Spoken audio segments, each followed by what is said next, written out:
Welcome to an episode of Random News. Let's start off with our disclaimer. I am not a financial advisor and I'm not offering any form of financial advice. Everything that I say is just my personal opinion.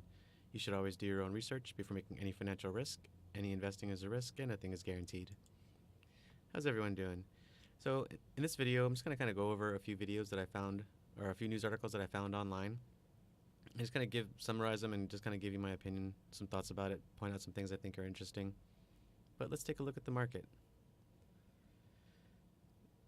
It's looking pretty good. Let's get started.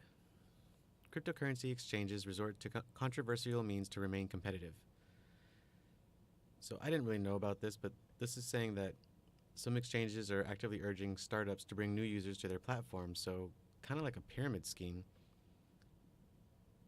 On top of, I guess, paying a fee, they're going to say, hey, on top of that, we need you to get X amount of people to start using our exchange or our platform to be able to have your token, coin, whatever on our exchange. Also right here, they're saying unorthodox strategies or new meta. They're talking about exchanges being kind of loose with who they put on their exchanges, not really doing any research, seeing if it's a Ponzi scheme, seeing if they're possibly just a cash grab and they're just going to do an exit scam, unfortunately, like BitConnect. So let's go to the next article. Bitcoin is the #1 coin for processing payments, says John McAfee. So John McAfee is all about Bitcoin. He talks about a little bit about his mining days. I also thought this was very interesting. He's talking about what happens when we're mining the last Bitcoin and how much would that last Bitcoin be worth? Maybe billions? It's not a prediction he's saying, but he might not be far off. Maybe millions. And then he also talks about you just can't get past manipulation. He's irritated with it. But in the long run, he believes that Bitcoin will succeed the time.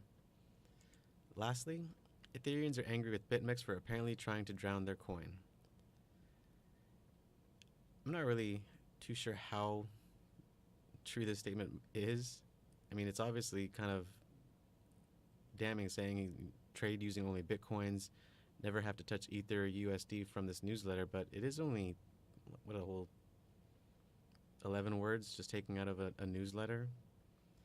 It does go on to kind of sort of talk bad about the CEO himself, about him being an American and that he lives in America, so he obviously trades in America using his platform, where his platform bars people from using it in America and other various countries.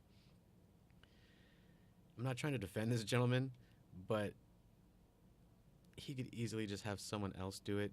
So if it were to come to a court of law, technically speaking, legally, he is not doing the trading unless somehow it can be routed back to him. I would assume.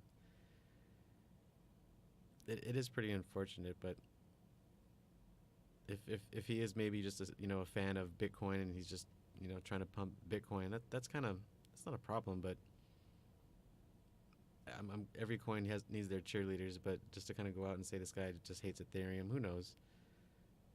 These are just my opinions, and I'm not trying to talk down about this article, but it's coming out of the Ethereum news, so this is obviously going to be one-sided.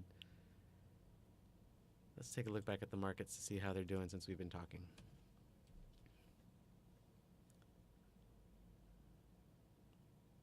Still green. Even Ethereum's doing good.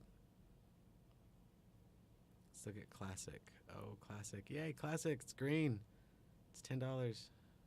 I'm mining Classic. Doge. I just wanted to show you guys this. I think this is great. Doge is, I think, the best joke coin ever.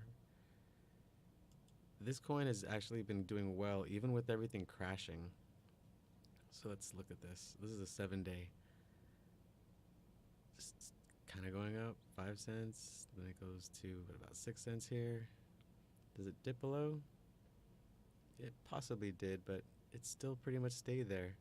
And that was for a good couple of days. Now let's just go back and look at Bitcoin.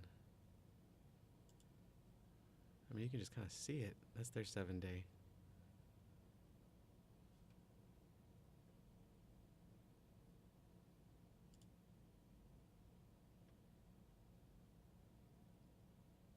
So even with all these dips that Bitcoin took, Dogecoin was on a steady incline. I'm not a financial advisor, but I think I might just go out and get some Dogecoin. Well, that's random news. I hope you guys liked the video. Thanks for watching. If you did like it, smash the likes. Talk to y'all later.